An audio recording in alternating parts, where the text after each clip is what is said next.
बन सकती है।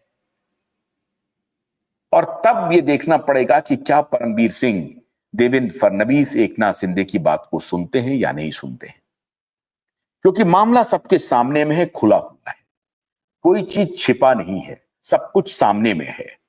सिर्फ पॉलिटिकल विल की आवश्यकता है, और पॉलिटिकल विल सिर्फ एक आदमी की वजह से नहीं कार्यान्वित हो रहा है, और वो व्यक्ति हैं देवेंद्र फडणवीस महाराष्ट्र में। और देवेंद्र फडणवीस या तो अपने ऊपर के होम मिनिस्टर को कुछ और समझा दिए हैं, या होम मिनिस्टर को सारी जानकारी है, ये कॉल होम मिनिस्टर ले रहे हैं।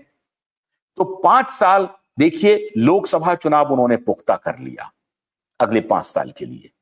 अब 5 साल के लिए अगर स्टेट उनके कब्जे में आ जाता है तो इनके पास एब्सोल्यूट पावर हो जाएगा।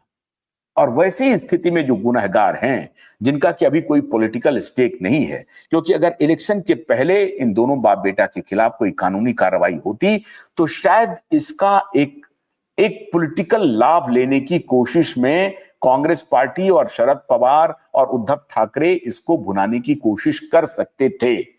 तो ये एक स्पेकुलेशन हो सकता है कि साहब इलेक्शन तक इंतजार किया जाए, और जैसे ही इलेक्शन में हमारी सरकार जीत करके आ जाती है और हम अगले 5 साल के लिए सुरक्षित हो जाते हैं, तो केंद्र में भी हमारी सरकार, स्टेट में भी हमारी सरकार, का मतलब यह है कि केंद्र की जांच एजेंसी हमारे साथ, स्टेट की जांच एजेंसी हमारे साथ। तो स्टेट और केंद्र की दोनों की जांच एजेंसी एक कोहेसिव तरीके से इसको आगे बढ़ाएगी, कोऑपरेटिव मैनर में इसको आगे बढ़ाएगी, और दोनों का इन्वेस्टिगेशन का जो पुख्ता रिपोर्ट होगा वो जब अदालत में पेश होगा तो अदालत के सामने फिर कोई और विकल्प नहीं रहेगा। अभी जो टाइम मैनेज करने की बात हो रही है वो विकल्प नहीं रहेगा।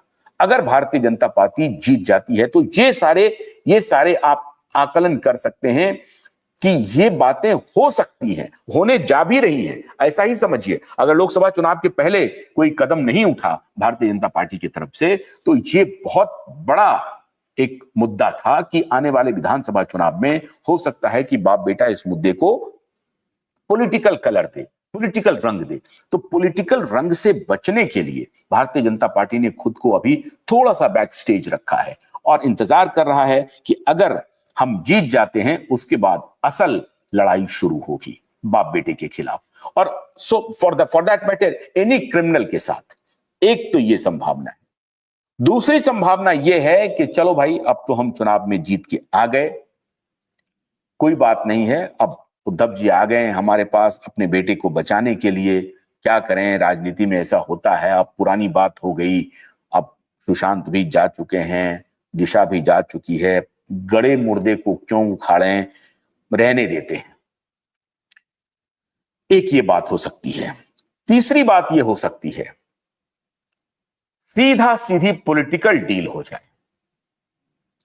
कि हम आपके किसी भी शर्त को मानने के लिए तैयार हैं, आपके साथ हम आने के लिए तैयार है। अगर सीट कम हुआ तो, अगर सीट थोड़ा सा कम रहा तो शिवसेना उद्धव ठाकरे को कुछ ऑफर दे करके ये बार्गेन कर सकते हैं उद्धव ठाकरे कि आप हमारे बेटे को बचा दीजिए, इस केस से बाहर निकाल दीजिए, हम आपको समर्थन कर देंगे। ये बातें भी हो सकती हैं। ये चौथा ये हो सकता है कि अगर आपको सीट की थोड़ी बहुत कमी है तो हम आपको मदद करने के लिए तैयार हैं, हम अपने पुराने घर भी लौट जाएंगे, सरकार में शामिल नहीं भी होंगे, हम बाहर से रहेंगे और आपको समर्थन कर देंगे या एब्सटेन कर जाएंगे, कुछ ना कुछ हम तिकड़म कर देंगे जिससे कि भारतीय जनता पार्टी की सरकार बन जाएगी। बदले में आप क्या करेंगे, हमारे बेटे को आपको बचा देना है। यह भी डील संभव है। पांचवी बात, अगर भारतीय जनता पार्टी बहुत ज्यादा नंबर से पीछे रहती है, बहुत अधिक नंबर से पीछे रह जाती है और शिवसेना को उतना नंबर आ जाता है जिससे कि इनकी सरकार बनने की स्थिति में होती है, तो ऐसा हो सकता है कि उद्धव ठाकरे कहे कि हम आप ही की तरफ आ जाते हैं, आप हमें मुख्यमंत्री बना दीजिए। जिसकी संभावना नगण्य है, क्योंकि अभी जो एग्जिट पोल आ रहे हैं उस पर मैं बाद में आ रहा हूं, उसकी संभावना बिल्कुल नगण्य है कि वो ये कहें कि हमको मुख्यमंत्री पद दे दीजिए। तब क्या बातें हो सकती हैं? तब ये हो सकती है कि मैं आपकी सरकार में शामिल होऊंगा, हमारे बेटे को केस से बाहर कीजिए, हमारे बेटे को कैबिनेट में शामिल कीजिए और फिर हम लोग मिलकर के चल सकते हैं। एक संभावना ये भी हो सकती है। छठी संभावना होगी कि भारतीय जनता पार्टी चुनाव बिल्कुल पूरी तरह से हार जाती है, सरकार बनाने की स्थिति में नहीं होती है शिवसेना के समर्थन के बाद भी। मतलब इसका यह हुआ कि एनसीपी, शरद पवार और कांग्रेस पार्टी की इतनी सीटें आ जाएं जहां की शिवसेना, उद्धव भी बहुत कुछ करने की स्थिति में नहीं हो और वो दोनों प्रमुखता से अपनी सरकार बना ले। देखिए, जो भी बनना था वो अब मत पेटी में बंद हो चुका है। 23 तारीख को रिजल्ट आना है, इसलिए हम बीच में ये आकलन कर रहे हैं, क्योंकि उसके पहले इसकी विवेचना करना अनुचित था। आज ये विवेचना हम कर रहे हैं। अगर महाविकास आघाड़ी की सरकार आ गई, फर्ज कीजिए आ गई, वैसी स्थिति में क्या होगा? वैसी स्थिति में अगर इन दोनों को, एनसीपी, शरद पवार और कांग्रेस को अपने तय मेजॉरिटी मिल जाती है तो बाप बेटे हाशिए पर चले जाएंगे, जिसकी संभावना बहुत कम लग रही है।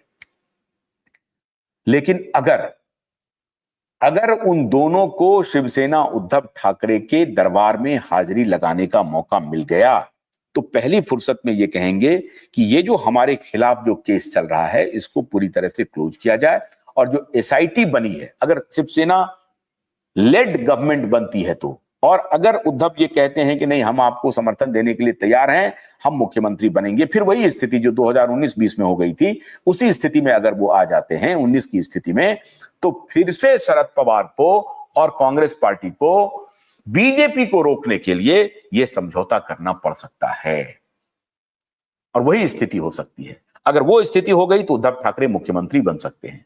पहला काम वो करेंगे कि एसआईटी को डिसॉल्व करेंगे और कहेंगे कि दिशा सालियान का केस क्लोज हो चुका है, वो अपने तरफ से कोशिश करेंगे। ऐसी स्थिति में भारतीय जनता पार्टी के पास क्या हथियार रहेगा? क्योंकि अब सत्ता से बाहर हो गए हैं, उनकी सरकार बन गई है, तो इनका अटैक होगा, और तब के लिए परमबीर सिंह एक बहुत बड़े मिसाइल के रूप में काम करेंगे। पॉलिटिक्स बहुत आसान नहीं होता, इसलिए पॉलिटिक्स में सोच समझ करके कौन कहां क्या चल रहा है इसको ध्यान में रख करके आपको चालें चलनी पड़ती हैं।